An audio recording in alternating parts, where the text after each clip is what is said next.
नमस्कार दोस्तों, स्वागत है आपका द हॉपडिया पर।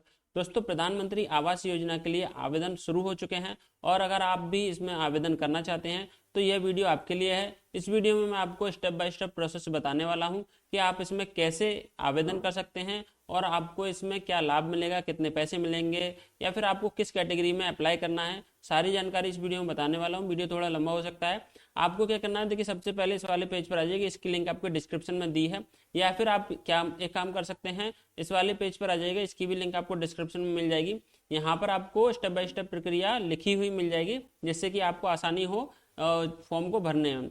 तो करना क्या है, देखिए सबसे पहले मैं आपको एक चीज़ बता देता हूँ।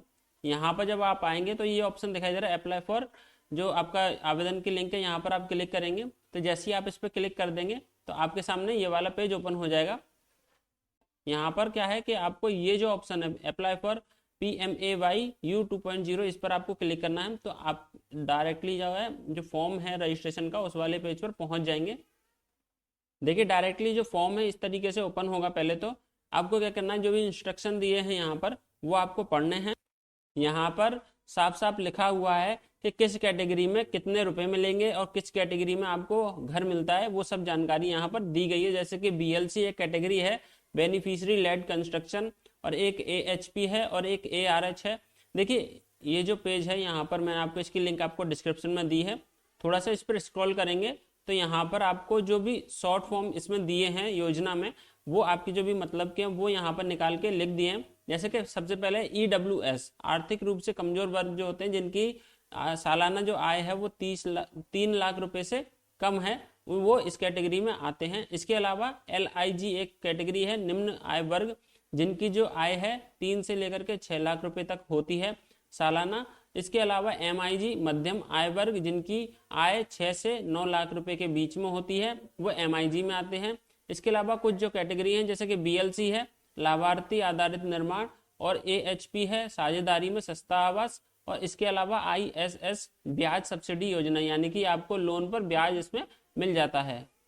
तो चलिए फिर हम जो फॉर्म है उसको भरते हैं यहाँ से।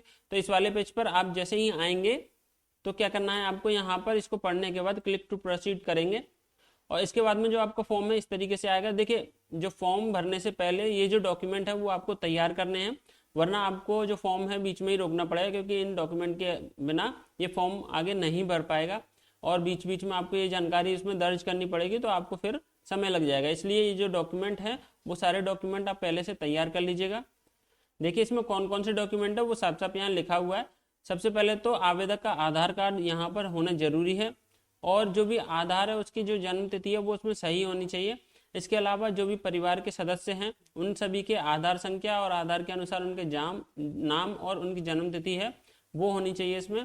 इसके अलावा जो भी आवेदिका है या आवेदक है उसके जो बैंक खाता है वो एक्टिव होना चाहिए, यानी बंद नहीं होना चाहिए, और जो आधार कार्ड से जुड़ा हो, यानी कि उसके बैंक में DBT इनेबल्ड होना जरूरी है। इसके अलावा जो भी आय प्रमाण पत्र है वो आप लगाएंगे यहाँ पर, अपना जाति प्रमाण पत्र वो लगा सकते हैं। इसमें जो मैक्सिमम फाइल साइज दी है वो 200 KB यहाँ पर दी गई है। इसके अलावा भूमि दस्तावेज, यहाँ पर जिस कैटेगरी में भूमि दस्तावेज की जरूरत है वो यहाँ पर लिखा हुआ है। BLC के मामले में भूमि के दस्तावेज लगेंगे। तो ये सारे जो डॉक्यूमेंट है वो आप एक बार अपने पास रख लीजिएगा। उसके बाद में आपको प्रोसीड पर क्लिक करना है। प्रोसीड पर क्लिक करने के बाद में ये पेज ओपन हो जाएगा आपके सामने। यहाँ पर क्या करना है आपको, सबसे पहले देखिए ये जो ऑप्शन दिया है यहाँ पर आप क्लिक करेंगे, अपना स्टेट सिलेक्ट कर लेंगे जिस भी आप स्टेट से हैं। जैसे मेरे कैटेगरी में मैं यहाँ उत्तर प्रदेश सिलेक्ट कर लेता हूँ, और इसके बाद में जो भी आपकी इनकम है, यानी सालाना आय जो है आपकी पूरे घर की, परिवार की, वो आपको यहाँ पर लिखनी है।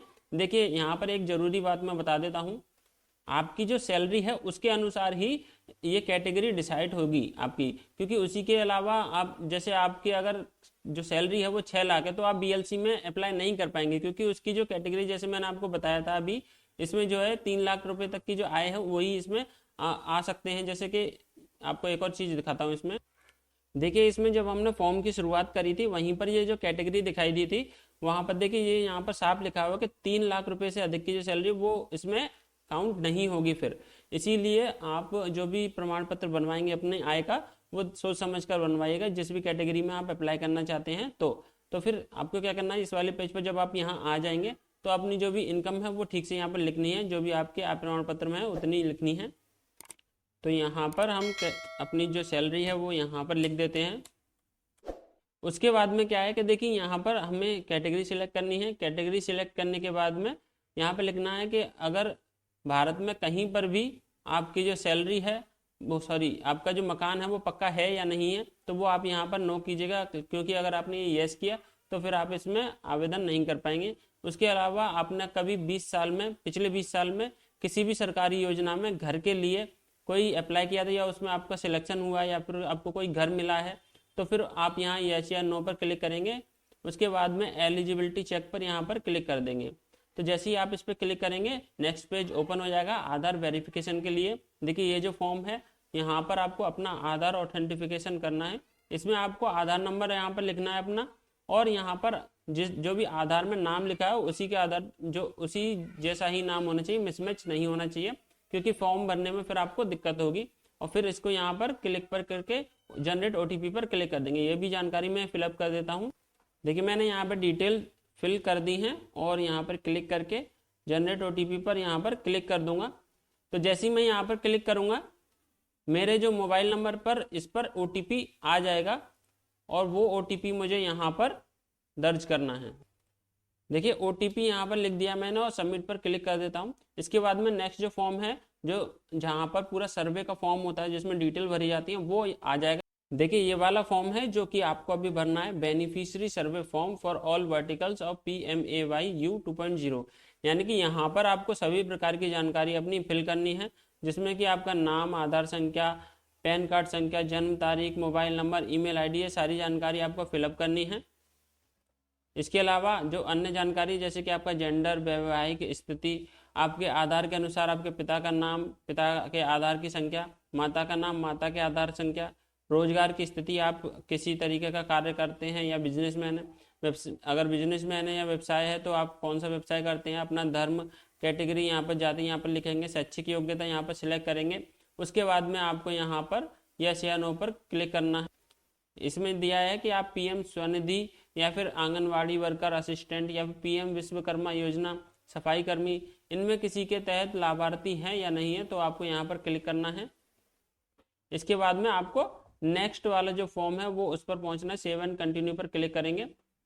तो जैसे ही आप सेव एंड कंटिन्यू पर क्लिक करेंगे नेक्स्ट जो पार्ट है वो ये आ जाएगा फैमिली मेंबर्स की डिटेल। यहाँ पर आपको अपने फैमिली मेंबर्स की डिटेल यहाँ पर फिल करनी है। यहाँ पर नाम लिखेंगे, उनका डेट ऑफ बर्थ लिखेंगे, यहाँ पर आपसे जो संबंध है वो लिखेंगे। उसके बाद में उनका जेंडर सिलेक्ट करेंगे, उनका आधार संख्या यहाँ पर लिखेंगे और उनका ऑक्यूपेशन यानी व्यवसाय सिलेक्ट करेंगे। इसके बाद में ऐड करेंगे, ऐड पर दूसरा जो सदस्य है उसका नाम आ जाएगा यहाँ पर, इसको भरने के बाद में आएगा। फिर आप इसी तरीके से जितने भी आपके परिवार में सदस्य हैं उनको यहाँ पर ऐड करके सेव एंड कंटिन्यू पर क्लिक करेंगे। एक बात मैं बताना चाहूँगा कि देखिए परिवार का मतलब ये होता है कि आपका जैसे राशन कार्ड है और उस राशन कार्ड में जितने भी मेंबर हैं उसमें वो एक परिवार काउंट होंगे। जैसे एक माता पिता हैं और उनके बच्चे हैं तो वो अगर एक ही राशन कार्ड में तो उसको एक ही परिवार काउंट किया जाएगा। लेकिन अगर वही माता पिता का अलग राशन कार्ड बना हुआ है और बच्चों का अलग बना है, जैसे कि बच्चों की शादी हो जाती है तो उसके बाद वो अलग से राशन कार्ड बनवा लेते हैं, तो वो दोनों अलग अलग परिवार काउंट होंगे, एक परिवार नहीं माना जाएगा।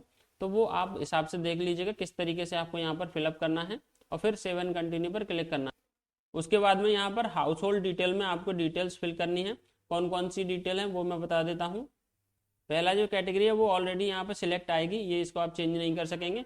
उसके बाद में आपको यहाँ पर देखना है कि क्या परिवार के पास भारत में कहीं भी अपना मकान है पक्का, तो फिर आप यहाँ पर यस या नो पर क्लिक करना है। लेकिन ये ऑप्शन आपको पहले ही फिलअप करना होता है तो यहाँ पर ऑप्शन नहीं आएगा।